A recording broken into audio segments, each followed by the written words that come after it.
So today I'm going to teach you guys how to make a mini candy corn. Isn't this adorable? You're going to need 3 colors today. I'm just using acrylic yarn. For this project, since it's so small, it doesn't really matter what kind of yarn you use for it. I'm using a yellow, an orange, and a white, and a 3mm crochet hook. You can use a bigger crochet hook if you'd like. It's just going to make your candy corn slightly larger. So let's get into the tutorial. So to start off with this candy corn today, we're going to need to begin with our yellow. We're going to start with a slip knot and a chain of 9. 4, 5, 6, 7, 8, and 9 chains. So now you're just going to put 1 single crochet in the second chain from the hook and 1 single crochet all the way down till you get to the end of your first round. And instead of working in rounds for this pattern, we're actually going to work on the underside of our chain. So let me get to that and I will show you how to work that part. To work the underside of your chain, you're just going to flip it over, put a single crochet in the first chain, then you're just going to go, so if you can see the bottoms of your single crochet, you're just going to line it up and go right into the bottom, and there you go. And then we're just going to go all the way across, and then you're going to put 1 single crochet in your last. So essentially your first and last stitches do have 2 in them, just because you're working back into those to begin your next side. Let's see here, 1, 2, 3, 4, 5, 6, 7, and 8. 1, 2, 3, 4, 5, 6, 7, and 8. So right now you should have 16 stitches, and you're just gonna slip stitch to your first stitch, chain 1. Let's begin round 2. So in the first stitch, you're gonna put 2 single crochets. Then you're going to put 1 single crochet in the next 7 stitches.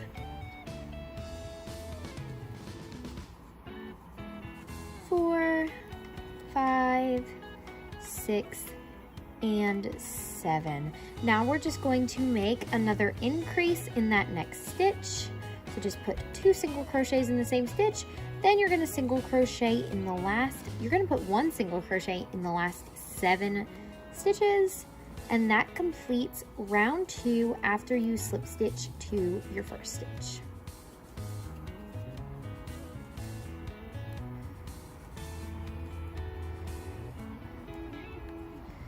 And you're going to want to count up your stitches and make sure that you have 18 stitches since we did our increases. So 1, 2, 3, 4, 5, 6, 7, 8, 9, 10, 11, 12, 13, 14, 15, 16, 17, and 18 stitches. Slip stitch to your first stitch, chain 1.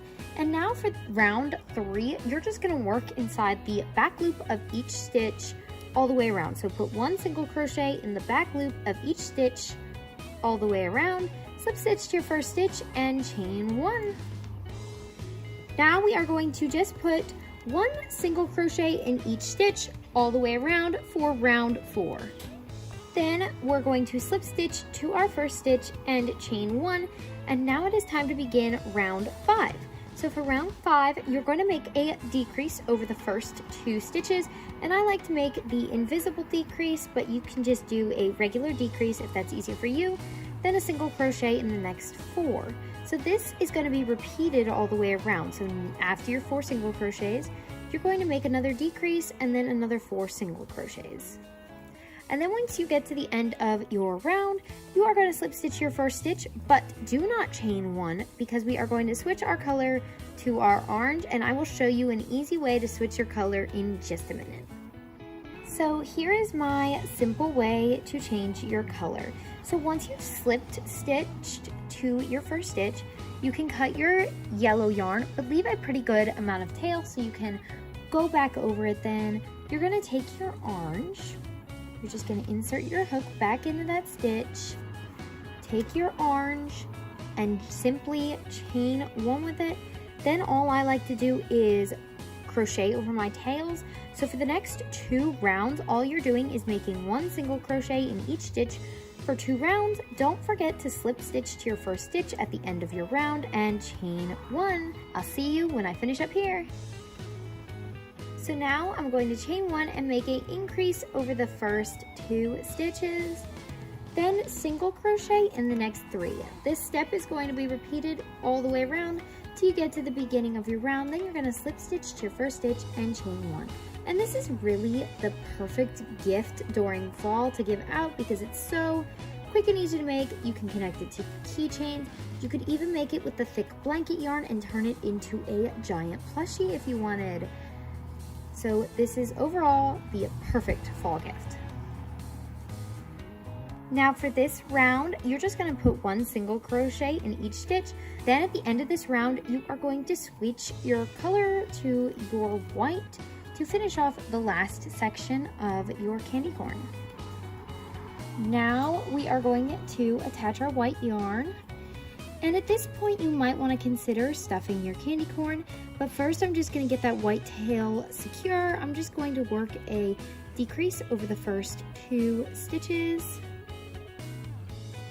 And then I'm going to stuff my candy corn, and then we can continue with the pattern. Then we're going to put 1 single crochet in that next stitch, then a decrease all the way around for this round. Then we are going to put 1 single crochet in every stitch all the way around.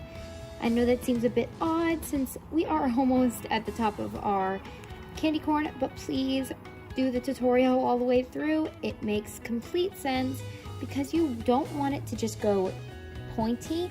You want it to slowly go pointy. So please don't skip any of the steps for this candy corn.